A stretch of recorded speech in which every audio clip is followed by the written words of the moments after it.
All right, hello once again. This is Jeff Scott. I've been making a series of presentations on the Microsoft Security Development Lifecycle, and this presentation will be on SQL Structured Query Language, so SQL Injection. What we'll discuss in here is a definition of SQL Injection, talk about some of the types of SQL Injection. I've got quite a few screenshots that I grabbed from Google Images in here. Go over the anatomy of an SQL injection attack, and go over a couple of SQL attack examples. So, as mentioned right there, what happens with an SQL injection attack is you've got an attacker who inserts, or what's referred to as injects, an SQL query into an application. And that may or may not sound like a big thing, but with a successful SQL injection exploit, there's a lot of things you can do. Some of them are mentioned here. There's 4 or 5 things. First, read sensitive data from a database.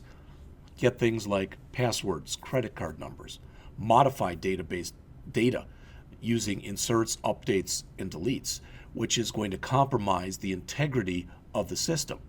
All right, and with many companies, their entire persona, their entire footprint is an electronic footprint. And if somehow somebody can go in and damage their data, they can literally kill the company, for lack of better words.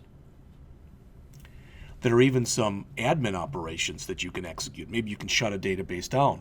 And again, you may think that's not a big thing. What if it was Amazon and you could shut their database down? You can recover content of a relational database management system. So maybe you don't want to maybe you don't want to change it, but you just want to look at it, and maybe you want to change it or do something with it at a later time. In the worst case, it's even possible to issue commands to the operating system. So now you've got control over the entire system by doing this. So now you might not only be able to bring maybe a database down or a database server down, but you can bring down a complete system. So there's 3 different major categories of SQL injection.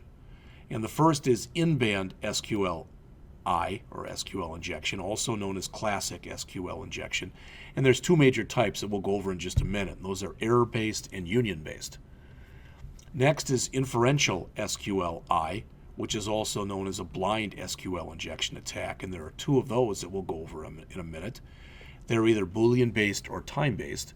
And finally, there's an out-of-band SQLi, or SQL injection attack. So let's look at each one of these.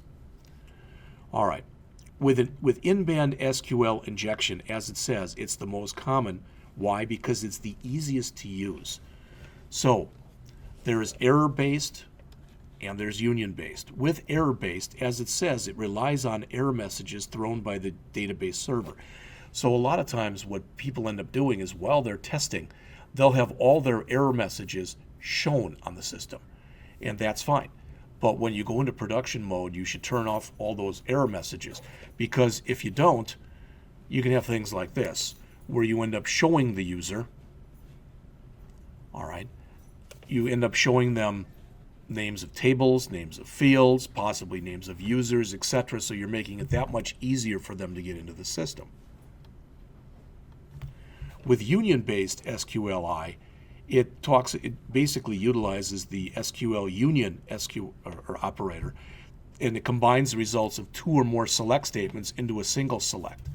Hard to tell right here, all right, but you're ending up taking a regular query and unioning that with a username and a password.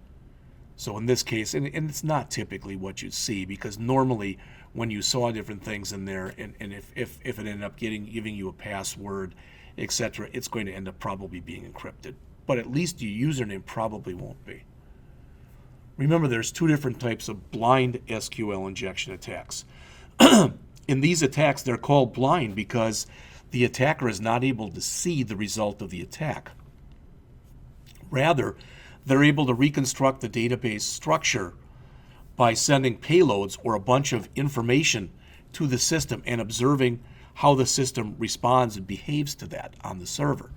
The 2 most common types, as mentioned here, are Boolean-based, also known as content-based, and time-based blind SQL injections. With Boolean-based, you send queries to the database. All right. And what happens is you force the app to return different things, and based on whether it returns true or returns false, that's what you react on. If it returns true, you were able to go in and actually make a content change. If it returns false, the content remained the same. So you're going in there and you're making a lot of attempts. Typically, these types of attacks, in fact, all blind SQLi attacks are very slow. You're going character by character. You're also going to possibly have many, many, many different attempts before you find something that actually works. Here's an example right here. While rs.next. All right, with time-based, it's the same thing, but rather than being true-false, you're forcing the database to wait a specified amount of time before responding. All right, so if it's returned with a delay, so after the delay, if it returns something, typically that means you've hit pay dirt, so to speak. You found something where that could be exploited. But if it returns immediately, typically you haven't. It'll be false. Just like the Boolean-based blind SQLi attack.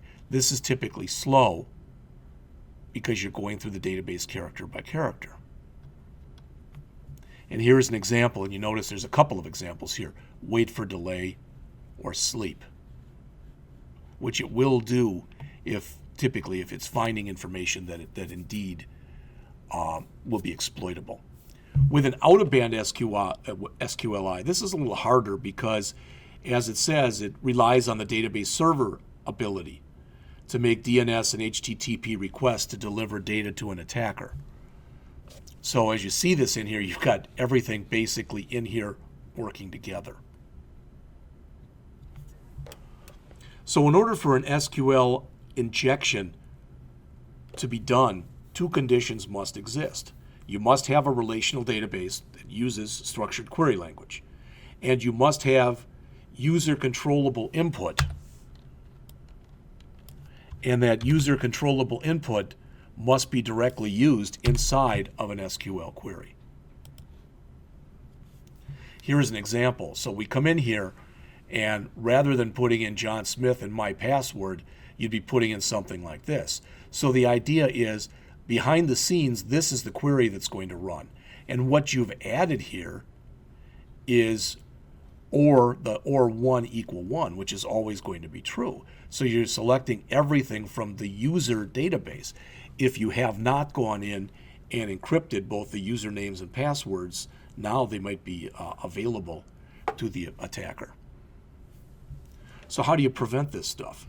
Well, a very secure way, or a more secure way to prevent this, is to use prepared statements or parameterized stored procedures. All right. Why? Because as mentioned here, these are compiled before the user input is added, which makes it virtually impossible for an attacker to modify the statement. They force the developer to first define all their SQL code and then pass that information to the query later.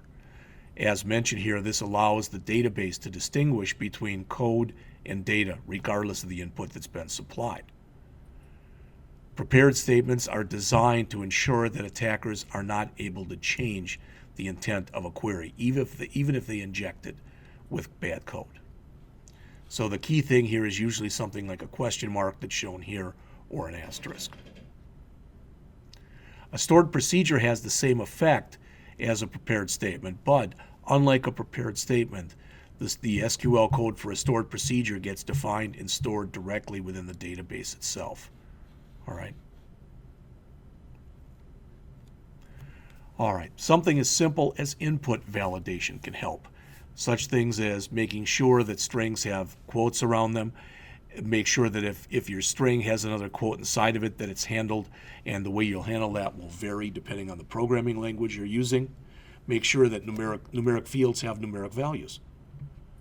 All right, as it says, this type of input can be escaped before putting it into a query, but even the escaping should be used cautiously. You should test and test and test.